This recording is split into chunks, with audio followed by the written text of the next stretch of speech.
நான் சென்னையில் செட்டில் ஆகி 50 வருஷத்துக்கு மேலே ஆகுதுங்க. என் மருமகள் இந்த ஊரில் பிறந்து வளர்ந்தவ.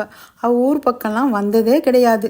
அவளுக்கு திருநெல்வேலி பக்கம் இருக்கிற என் சொந்த ஊரை பார்க்கணுன்னு ஆசையாக இருந்தது. அதனால் நானும் அவளும் அவள் அத்தையும் ஒரு வாடகை காரை அமர்த்தி கொண்டு எங்கள் ஊருக்கு வந்தோம். நாங்கள் பக்கத்து ஊரான ஆழ்வா திருநகரிக்கு வந்தடையும் பொழுது அவள் அத்தைக்கு ஒரு ஞாபகம் வந்தது. இங்குத்தானே காப்பி குடிக்கும் யானை இருக்கிறது என்றாள்.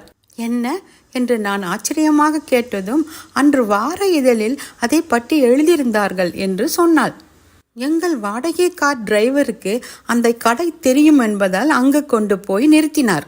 அங்கு ஒரு ஆக்டிவிட்டியும் காணோம். எல்லா பையன்களும் தரையில் படுத்து தூங்கி கொண்டிருந்தார்கள். எங்கள் கார் நிற்கும் சத்தத்தை கேட்டு 20 வயது மதிக்கத்தக்க ஒரு பையன் கொட்டாவி விட்டு கொண்டே வெளியே வந்தான். யானை காப்பி குடிக்கும் கடை இதுதானே என்று கேட்டோம். அவன் ஆமாம் என்றான். இப்போ வருமா யானை? நாங்கள் வெயிட் பண்ணி பார்க்கலாமா என்று கேட்டேன் ஆவலுடன். காலையில் குளிக்க போகும்போது தான் யானை வரும், ஈவினிங் வராது என்றான்.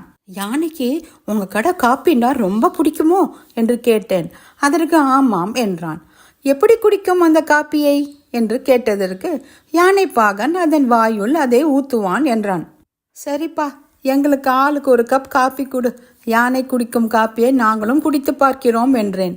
அதற்கு அவன், 4 மணிக்கு தான் மேடம் பால் வரும், அதற்கு மேல்தான் எங்கள் கடையில் காப்பி கிடைக்கும் என்றான். ஏமாற்றத்துடன் நாங்கள் திரும்பினோம். இதில் ஒரு ஃபன்னி விஷயம் என்னவென்றால், அந்த பையனுக்கு கண்ணில் ஒரு குறைபாடு இருந்தது. கண்ணை அடித்து கொண்டே இருந்தான். நாங்கள் சென்னை திரும்பும் வரை என் மருமகளும் அவள் அத்தையும் என்னை கிண்டல் செய்து ஓட்டி எடுத்து விட்டார்கள்.